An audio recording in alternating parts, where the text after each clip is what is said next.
Hello guys, again welcome back to my channel. അപ്പം എനിക്ക് സത്യം പറഞ്ഞാൽ ആഘോഷമാക്കാൻ പറ്റുന്ന ഒരു വീഡിയോ ആണ് ഇത് എന്നുള്ളത്. ഈ ആഘോഷമാക്കാൻ പറ്റുന്ന വീഡിയോ എന്ന് ഉദ്ദേശിക്കുന്നത് എന്താണെന്ന് വെച്ച് കഴിഞ്ഞാൽ ആ ഒരു വ്യക്തിയോട് എനിക്ക് നല്ല ഒരു പേഴ്സണൽ ഫീൽ എനിക്കുണ്ട്. ആ ഫീൽ എന്താണെന്നുള്ളത് എൻ്റെ വീഡിയോ മുന്നേ കണ്ടവർക്ക് നന്നായിട്ട് അറിയാം. പക്ഷേ ഞാൻ ഈ വീഡിയോ ഇവിടെ എനിക്ക് വേണമെങ്കിൽ സൈഡിൽ പ്ലേ ചെയ്യാം.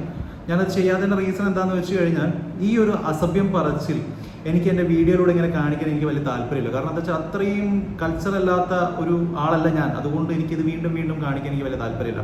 മറ്റ് വീഡിയോയിലൊക്കെ ഞാൻ കാണിക്കാനുള്ള റീസൺ എന്താ വെച്ചാൽ അവരോട് എനിക്കുള്ള റിയാക്ഷൻ അല്ലെങ്കിൽ അവരോട് എനിക്ക് എന്തുകൊണ്ട് ആ ഫീൽ വന്നു എന്നുള്ളത് അറിയിക്കാൻ വേണ്ടി മാത്രമാണ് അവർ പറഞ്ഞ ആ വേർഡ് ഞാൻ അങ്ങനെ തന്നെ എടുത്തിട്ടത്. അതവിടെ കഴിഞ്ഞു. അതെനിക്ക് അവിടെ കഴിഞ്ഞു.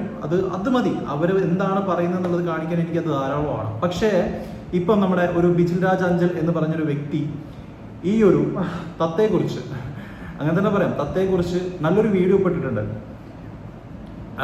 നമ്മുടെ പ്രൈം മിനിസ്റ്റർക്കെതിരെ പരസ്യമായി അസഭ്യം വിളിച്ചു കൂവുന്ന ഒരു തത്ത.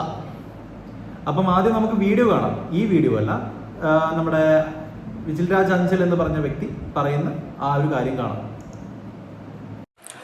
ഹായ്, ഹലോ, നമസ്കാരം.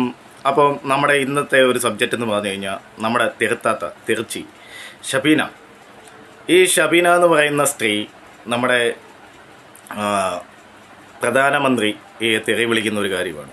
ഇവരെ കൊണ്ട് ഇവർ തെറി വിളിക്കാത്ത ഭൂമി മലയാളത്തിൽ ആരെങ്കിലും ഉണ്ടോ എന്നറിയില്ല. മുഖ്യമന്ത്രി പിണറായി വിജയനെ വിളിച്ചിട്ടുണ്ട്. ഈ പറയുമാതിരി അയ്യപ്പനെ തെറി വിളിക്കുന്നു. ഇതെല്ലാം അയ്യപ്പനെ തെറി വിളിക്കുന്നതും അതേ കണക്ക് പ്രധാനമന്ത്രിയെ തെറി വിളിക്കുന്നതൊക്കെയാണ് നമ്മളിപ്പോൾ പ്ലേ ചെയ്ത് കേൾപ്പിക്കാൻ പോകുന്നത്. അപ്പോൾ ഇതുപോലുള്ള നികിഷ്ട ജന്മങ്ങൾ, തിർച്ചികൾ ഈ നാടിന് ആവശ്യമാണോ ഇല്ലയോ എന്നുള്ള ഒരു ചോദ്യമാണ് ചോദിക്കുന്നത്.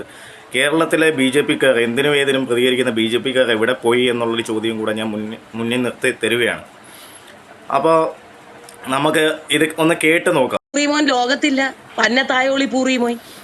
അവനെ ഇങ്ങനെ സേവിച്ചുകൊണ്ട് കിടക്കുന്നവരാ, തള്ളയും കൂടെ അങ്ങോട്ട് ഉണ്ടാക്കി കൊടുക്കുന്നവരാ, സ്വന്തം തള്ളയെ കൂട്ടി കൊടുക്കുന്നവനാ മോദിയെ ഉണ്ടാക്കിക്കൊണ്ട് കിടക്കുന്നത്. കേട്ടല്ലോ. നമ്മളെ ഞാൻ പറയില്ലേ, ഞാൻ ഒരു വീഡിയോയിൽ പറഞ്ഞിട്ടുണ്ടായിരുന്നു, നമ്മളെല്ലാ മതത്തെയും വിശ്വസിക്കുന്ന ഒരാളാണ്, റൈറ്റ്? എല്ലാ മതത്തെയും വിശ്വസിക്കുന്ന ആളാണ്. ഇവർ യൂട്യൂബ് തുടങ്ങിയ സമയത്ത് നമ്മുടെ പ്രവാചകൻ മുഹമ്മദ് നബിയെ പച്ചത്തെറി വിളിച്ചുകൊണ്ടാണ്, ഒരു വിശ്വാസത്തെ മൊത്തം അടിച്ചേൽപ്പിച്ചുകൊണ്ടാണ് ഈ പുള്ളിക്കാരി നമ്മുടെ യൂട്യൂബ് രംഗത്തേക്ക് കയറി വരുന്നത്. ഇതിന് മുന്നേ ഞാൻ പറഞ്ഞിട്ടുണ്ടായിരുന്നു ഒരു വീഡിയോ.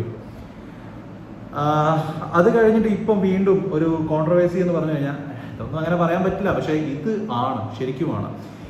ഇദ്ദേഹം പറഞ്ഞ പോലെ ഇവർ തെറി വിളിക്കാത്ത ഒരു മനുഷ്യൻ ഈ ലോകത്തുണ്ടോ എന്ന് ചോദിച്ചു കഴിഞ്ഞാൽ എനിക്ക് ഡൗട്ടാണ്. കാരണം ഇവർ പറയാത്തവരായിട്ട് ആരുമില്ല. നമ്മളൊക്കെ സാധാരണക്കാരാണ്. നമ്മളൊക്കെ റിയാക്ട് ചെയ്യുന്ന സമയത്ത് ഇവരെ പോലുള്ള ആൾക്കാർ, കാരണം നിങ്ങൾ ആലോചിക്കണം, പ്രൈം മിനിസ്റ്ററെ തെറി വിളിക്കുക എന്ന് പറഞ്ഞു കഴിഞ്ഞാൽ it's not a simple thing, right? ഒരു ചെറിയ കാര്യമല്ല. കാരണം അപ്പം ഇവരുടെ ധാർഷ്ട്യം എന്ന് പറയുന്നത് എവിടെയാണെന്ന് നിങ്ങൾ ആലോചിക്കണം. ആൺകുട്ടിയായ ഓരോ വ്യക്തിക്കും, അല്ല ആണായി ജനിച്ച എല്ലാ വ്യക്തിക്കും ഒരു ധാർഷ്ട്യമുണ്ട്, റൈറ്റ്? നമ്മൾ എന്തെങ്കിലും കണ്ടു കഴിഞ്ഞാൽ റിയാക്ട് ചെയ്യുന്നത് കൂടുതലാണ്. ഈ സ്ത്രീകൾക്ക് സ്വതവേ കുറച്ച് ക്ഷമ ഉള്ള ആൾക്കാരാണ്. കാരണം അവർ അത്ര വേഗം ധാർഷ്ട്യം കാണിക്കുന്നില്ല. കുറച്ച് മനക്കരുത്ത് കൂടുതലുള്ള ആൾക്കാരാണ് ഈ സ്ത്രീകൾ എന്ന് പറയുന്നത്. അവർ അത്ര വേഗം ധാർഷ്ട്യം കാണിക്കുന്നത്. പക്ഷെ ധാർഷ്ട്യം കാണിച്ചു തുടങ്ങിക്കഴിഞ്ഞാൽ വളരെയധികം ധാർഷ്ട്യമാണ്. ഇവർ ഈ മൂക്കിൽ എന്താ പറയുക, ഈളിട്ടേനും മൂക്കിലൂടെ ഈച്ച പറഞ്ഞതിനും മൂക്കിൽ വന്ന് ഈച്ച ഇരുന്നെന്ന് പറയുന്നതിനൊക്കെ ധാർഷ്ട്യം ഭയങ്കര ഹെവി കാണിക്കുന്ന ഒരു സ്ത്രീയാണ്. സ്ത്രീ എന്ന് പറയുന്നതിൽ ആരും വിഷമിക്കരുത്. കാരണം ഇന്നലെ എനിക്കൊരു കമന്റ് വന്നു, ഇവരെ സ്ത്രീ എന്ന് പറയരുത് പ്ലീസ്. നമ്മുടെ പറഞ്ഞു പോകുന്നതാണ്. കാരണം അങ്ങനെ ജനിച്ചു പോയില്ലേ, ആ ഒരു വർഗത്തിൽ ജനിച്ചു പോയതുകൊണ്ട് മാത്രമാണ് ഞാൻ അവരങ്ങനെ പറയുന്നത്. അല്ലെങ്കിൽ ഞാനത് പറയില്ല. എന്നോട് ക്ഷമിക്കുക. അപ്പം ഇവരിപ്പോൾ കാണിച്ച സ്ഥിതി എന്ന് വെച്ച് കഴിഞ്ഞാൽ നമ്മുടെ പ്രൈം മിനിസ്റ്ററെ തെറി വിളിച്ചു. ഞാൻ വേണമെങ്കിൽ ഈ വീഡിയോയുടെ ലിങ്ക് ഞാൻ താഴെ ഇടാം. ഞാനിവിടെ വീഡിയോ ആക്കി ഇടാൻ, അതായത് അവരുടെ ആ തെറി വിളിക്കുന്ന വീഡിയോ ഞാൻ ഇവിടെ ഇടാൻ ആഗ്രഹിക്കുന്നില്ല. കാരണം അത്ര രീതിയിലുള്ള അസഭ്യമാണ് അവർ പറഞ്ഞുകൊണ്ടിരിക്കുന്നത്. അത് വീണ്ടും നിങ്ങളിലേക്ക് എത്തിക്കുക എന്ന് പറഞ്ഞാൽ എനിക്ക് കുറച്ച് പ്രയാസമുള്ള കാര്യമാണ്.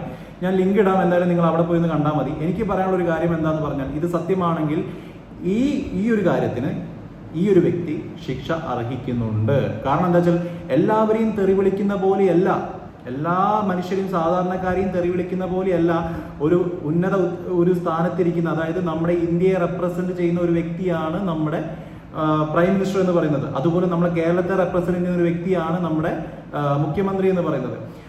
പോട്ടെ, ഇനി ഒരു സാധാ ഒരു MLA ആണെങ്കിൽ പോലും നമ്മൾ വോട്ട് ചെയ്ത് ഇരുത്തുന്നത് ആ സ്ഥാനത്തേക്ക് അവരെത്തുന്നത് വരെ അവർ സാധാ മനുഷ്യനാണ്. നമ്മൾ വോട്ട് ചെയ്ത് ഓരോ വ്യക്തിയും വോട്ട് ചെയ്ത് നമ്മൾ ഈ പറഞ്ഞ വ്യക്തികളെ ആ സ്ഥാനത്ത് ഇരുത്തുന്നത് വരെ അവർ സാധാ വ്യക്തികളാണ്. അവരെ നമുക്ക് എന്ത് വേണം പറയാം, നമ്മളെ പോലെ തന്നെ സാധാ മനുഷ്യരാണ്. നോട്ട് അറ്റ് ഓൾ പ്രോബ്ലം അല്ലേ, not at all a problem.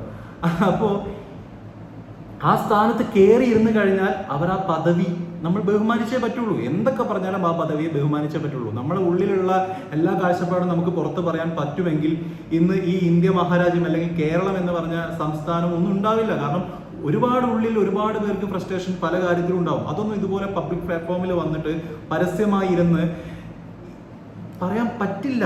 എങ്ങനെയാ പറയാൻ പറ്റുക? അപ്പൊ ഇവരുടെ ധൈര്യം നിങ്ങളൊന്ന് ആലോചിക്കണം, ധൈര്യം ഒന്ന് ആലോചിക്കണം. അവർ ആ വീഡിയോയിൽ വ്യക്തമായിട്ട് പറയുന്നുണ്ട്. ഞാൻ ഇതിന് മുന്നൊരു വീഡിയോയിൽ പറഞ്ഞിട്ടുണ്ടായിരുന്നു, പ്രൈം മിനിസ്റ്ററെ വരെ ബോംബിട്ട് കൊല്ലും എന്ന് പറഞ്ഞൊരു വ്യക്തി ഉണ്ട് എന്നുള്ളത്. ആ വ്യക്തിയാണ് ഈ വ്യക്തി. അപ്പം അത്രയും ധൈര്യമുള്ള ഒരു വ്യക്തിയാണ് ഞാൻ ഇവിടെ റിയാക്ട് ചെയ്തുകൊണ്ടിരിക്കുന്നത്. ഞാൻ പേടിക്കണം അല്ലേ? നമ്മൾ ഓരോ മലയാളിയും പേടിക്കണം, അല്ലെങ്കിൽ ഇന്ത്യ മഹാരാജ്യം വരെ പേടിക്കണം. ഇന്ത്യക്ക് എനിക്ക് തോന്നുന്നു ഒരു ആറ്റം ബോംബ് മതി മറ്റു രാജ്യങ്ങളെ പേടിപ്പിച്ച് നിർത്താൻ വേണ്ടിയിട്ട്. പക്ഷെ നമ്മുടെ സംസ്ഥാനത്തിന് ഒറ്റ ആറ്റം ബോംബ് മതി, ഈ ഒരു ആറ്റം ബോംബ്. മറ്റ് സംസ്ഥാനങ്ങളൊന്നും നമ്മുടെ ഭാഗത്തേക്ക് വരില്ല, 100% ഉറപ്പാണ് ഈ ഒരു ആറ്റം ബോംബിനെ പേടിച്ചിട്ട്.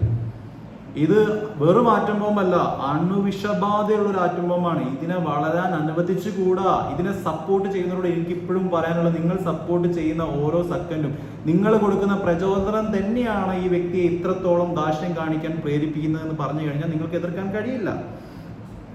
കഴിയില്ല. അതുകൊണ്ട് ഒരു അഭ്യർത്ഥന എനിക്കുണ്ട്, ഇതുപോലുള്ള ജ്യേഷ്ഠ കാണിക്കുന്ന, വൃത്തികേട് പറയുന്ന, അല്ലെങ്കിൽ എന്തിന് നമ്മുടെ ഇന്ത്യയെ റെപ്രസെന്റ് ചെയ്യുന്ന ഒരു പ്രൈം മിനിസ്റ്ററെ പോലും റെസ്പെക്ട് ചെയ്യാൻ അറിയാത്ത ഈ വ്യക്തിയെ, സാധാരണക്കാർ ഇവർക്ക് പുഴുവായിരിക്കാം, ആ ലെവലിലാണ് ഇവർ കാണുന്ന, ആ ലെവലിലാണ് ഇവർ ട്രീറ്റ് ചെയ്യുന്നത്. പക്ഷേ ഇത്രയും ഉന്നത പദവിയിൽ ഇരിക്കുന്ന ഒരു വ്യക്തിയെ പോലും ഇവർ റെസ്പെക്ട് ചെയ്യുന്നില്ലെങ്കിൽ അതിൽ പോലും നാവിൽ കിടന്ന് വിളയാടുന്ന വാക്കുകൾ എന്ന് പറയുന്നത്, നമ്മൾ പറയാറുണ്ട് നമ്മുടെ നാവ് എന്ന് പറയുന്നത് ലക്ഷ്മി ദേവി വന്നിരിക്കുന്ന നാവാന്ന് പറയാറുണ്ട്. കാരണം നല്ലത് മാത്രമേ പറയാൻ പാടുള്ളൂ അല്ലേ?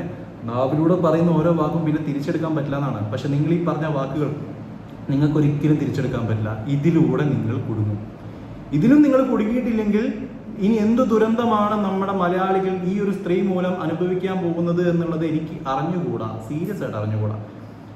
ഓക്കെ, അപ്പം ആർക്കെങ്കിലും ഈ വീഡിയോ കാണുന്നുണ്ടെങ്കിൽ ലിങ്ക് ഞാൻ എന്തായാലും ബയോയിലിട്ടേക്കാം. എല്ലാവരും ഒന്ന് പോയി കാണാം. നിങ്ങൾക്കുള്ള അഭിപ്രായങ്ങൾ നിങ്ങൾ പറയും. കാരണം എല്ലാവർക്കും ഉള്ള അഭിപ്രായങ്ങൾ എല്ലാവർക്കും പറയാനുള്ള സ്വാതന്ത്ര്യമുണ്ട്. ഈ പുള്ളിക്കാരി വേണോ വേണ്ടയോ, ഈ പുള്ളിക്കാരി ഇനി സംസാരിക്കേണ്ടയോ എന്നുള്ളത് നിങ്ങൾ തന്നെ പറയണം. വേറെ ആരും ഇതിന് അധികാരപ്പെട്ടതല്ല. മനസ്സിലായോ? അപ്പോൾ